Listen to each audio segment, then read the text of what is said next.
오늘도 우리는 하나님의 말씀으로 하루를 시작합니다. 하나님의 말씀이 여러분들 삶 속에 소망이 되고 능력이 되기를 축복합니다. 우리는 계속해서 출애굽기를 통해 이스라엘을 만나 주신 하나님을 배우고 있습니다. 오늘 본문은 애굽 가운데 일어난 10가지 재앙 중에 8번째 재앙, 바로 메뚜기 재앙입니다. 이 10가지 재앙을 통해 하나님은 자신이 누구인가를 이스라엘로 더 알게 하십니다. 4월 28일 수요일 말씀으로 여는 행복한 하루, 오늘 본문의 키포인트는 이것입니다. 하나님이 공급하십니다. 오늘 본문 출애굽기 10장 12절에서 13절 같이 한번 읽어보겠습니다. 여호와께서 모세에게 이르시되 애굽 땅 위에 내 손을 내밀어 메뚜기를 애굽 땅에 올라오게 하여 우박에 상하지 아니한 밭의 모든 채소를 먹게 하라. 모세가 애굽 땅 위에 그 지팡이를 들매 여호와께서 동풍을 일으켜 온 낮과 온 밤에 불게 하시니 아침이 되매 동풍이 메뚜기를 불어 들인지라. 아멘. 하나님이 애굽에 내린 8번째 재앙은 바로 메뚜기 재앙입니다. 저는 어려서 메뚜기를 잡아만 봤지 메뚜기 떼를 본 적은 없습니다. 하지만 지금도 중동과 아프리카 지역에는 메뚜기 떼가 있다 그럽니다. 그리고 이 메뚜기 떼는 무시무시하다 그럽니다. UN 식량농업기구에 따르면 이집트 메뚜기 떼가 한 번 바람을 타면 하루에 100마일까지 이동할 수 있는데요. 그리고 메뚜기 떼는 보통 수천 마리인 까닭에 소규모의 떼라도 하루에 보통 사람 3만 5천 명과 맞먹는 양의 작물을 먹을 수 있다 그럽니다. 작은 떼가 그렇다 그럽니다. 큰 떼는 얼마나 한 5만 명 넘는 식량을 이렇게 다 먹을 것입니다. 지금도 메뚜기 떼를 막기가 힘든데요. 모세 때는 어떠했겠습니까? 메뚜기 떼가 지나가면 끝나는 겁니다. 모든 식량이 날아가는 겁니다. 그래서 모세가 다음 재앙이 메뚜기 떼라는 말을 하자 바로의 신하들이 놀라서 바로에게 뭐라고 말합니까? 어제 본문 가운데 7절에 그 사람들을 그냥 보내라고, 이스라엘 사람들 그냥 보내라고, 왕은 아직도 애굽이 망한 줄 모르냐고, 이미 망한 거예요. 근데 이제 메뚜기가 오면 끝나는 거예요. 끝이에요. 이제 애굽은 끝이에요. 그냥 모세의 요청을 들어줘서 이스라엘을 나가게 하자는 거예요.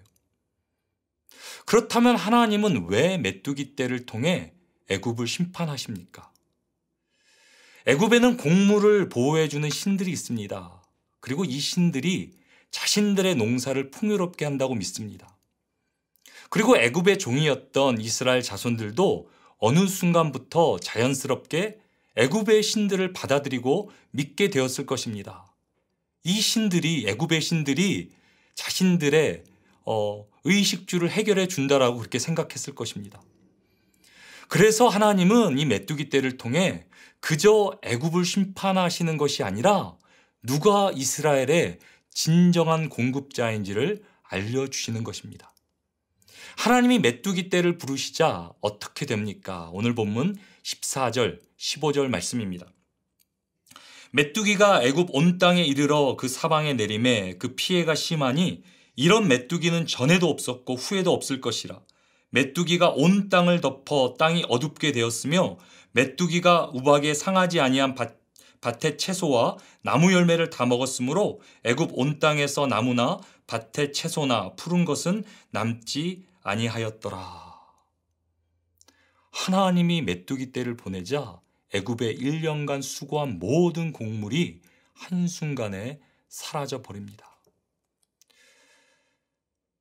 제가 말씀을 묵상하는 가운데 지금 우리가 처한 상황을 생각해 봤습니다. 코로나 상황 가운데 메뚜기 떼는 아니지만 우리의 삶의 터전, 또 비즈니스, 우리의 삶이 한순간 무너져 버렸습니다. 우리 성도님들 얼마나 힘드세요? 또 비즈니스 가운데 얼마나 힘드세요? 우리가 노력할 수 있는 것이 있고 노력해도 안 되는 부분이 있잖아요. 지금 코로나 상황은 우리가 할 수 없는 영역입니다. 그럼에도 우리의 믿음은 무엇입니까?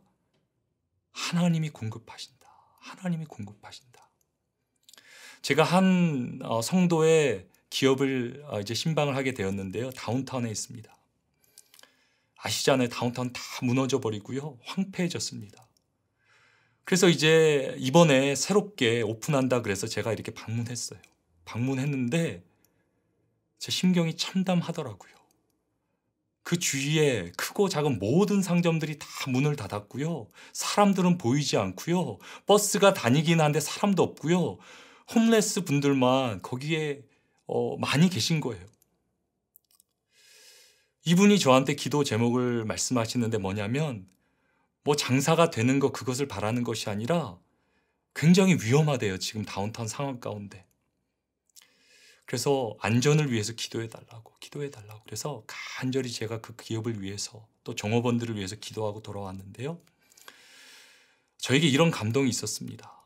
그 다운타운에 보니까 다 무너졌더라고요. 근데 우리 집사님은 믿음으로 오픈하신 거거든요. 그래서 제가 이렇게 기도했어요. 또 제가 계속 기도합니다.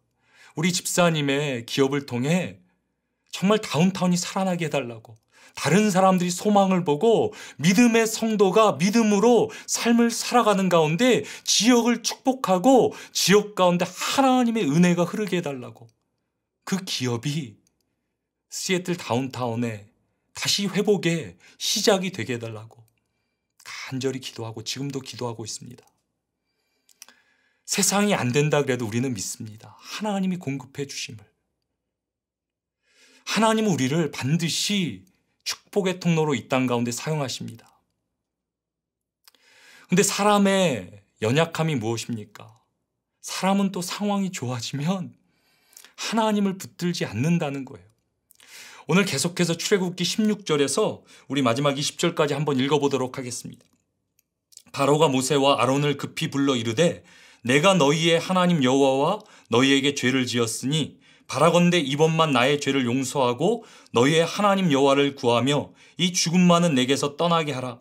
그가 바로에게서 나가서 여호와께 구하매 여호와께서 돌이켜 강렬한 서풍을 불게 하사 메뚜기를 홍해에 몰아 넣으시니 애굽 온 땅에 메뚜기가 하나도 남지 아니하니라.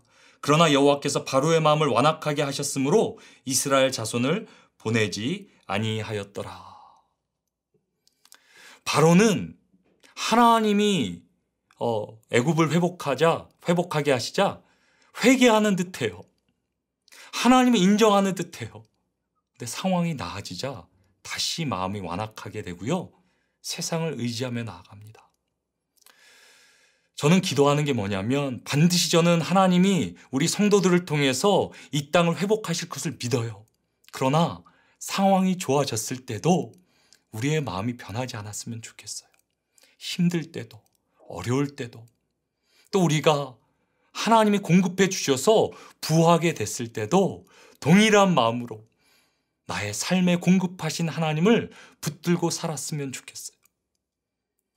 우리가 잘 아는 영국의 조지 뮬러는 50만 번 하나님께 부르짖었다 그래요. 그리고 5만 번 기도 응답을 받은 기도의 용사라 그래요. 그는 세상을 의지하지 않고 오직 하나님께 간구하며 하나님만을 인정한 그런 믿음의 사람이었어요. 우리가 잘 아는 이런 스토리가 있죠. 어느 날 고아원에 양식이 떨어졌어요. 식당 담당자가 뮬러에게 말해요. 저녁 식사 시간인데 양식이 떨어졌습니다. 근데 뮬러가 뭐라고 대답해요? 엉뚱한 대답을 해요. 염려할 것 없네. 식사 종을 치고 아이들을 식당에 모으게. 그리고 종을 치자 아이들이 우르르 식당에 모여들었습니다. 식탁 위에는 빈 그릇밖에 없었어요. 근데 뮬러는 아이들에게 말했어요. 여러분 이제 머리 숙여 일용할 양식을 주실 하나님께 식사 기도를 드립시다. 아무것도 없는 상황 가운데도 조지 뮬러는 하나님을 신뢰하고 감사했어요. 그리고 뮬러는 아이들에게 이렇게 선포해요. 하나님께서 곧 주실 것입니다. 그리고 이들은 간절히 하나님께 기도해요. 기도가 막 끝나자마자 어떤 일이 일어납니까? 문 두드리는 소리가 나더니 어떤 낯선 신사가 인부들의 손에 큰 통 몇 개를 들고 들어섰어요. 뮬러 선생님 오래전부터 무엇인가 도와드리고 싶어 생각했는데 오늘에야 이것을 가지고 왔습니다.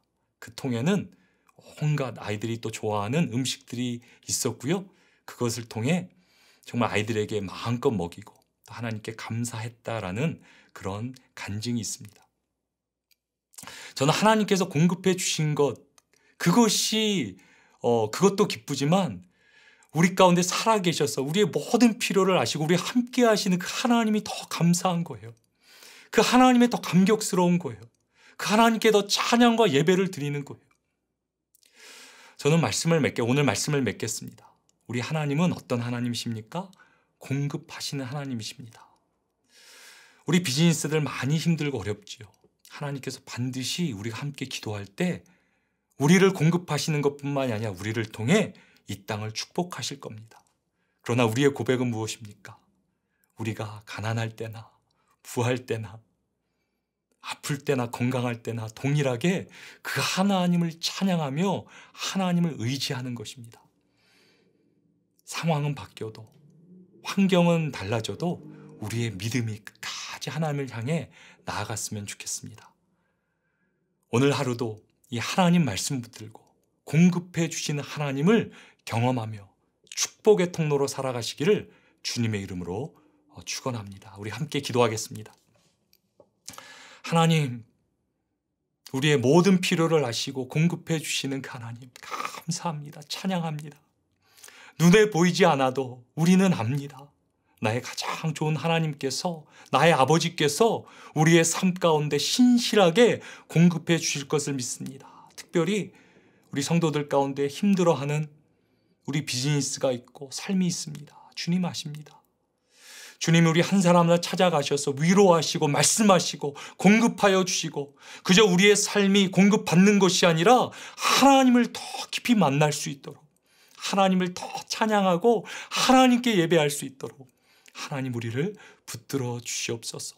더 나아가 우리가 정말 힘들고 어렵고 영적으로 가난한 이 세대 가운데, 이 세상 가운데 하나님의 풍성함을 보여주는, 하나님의 부요하심을 전하는 하나님의 증인들로 축복의 통로로 살게 하여 주시옵소서.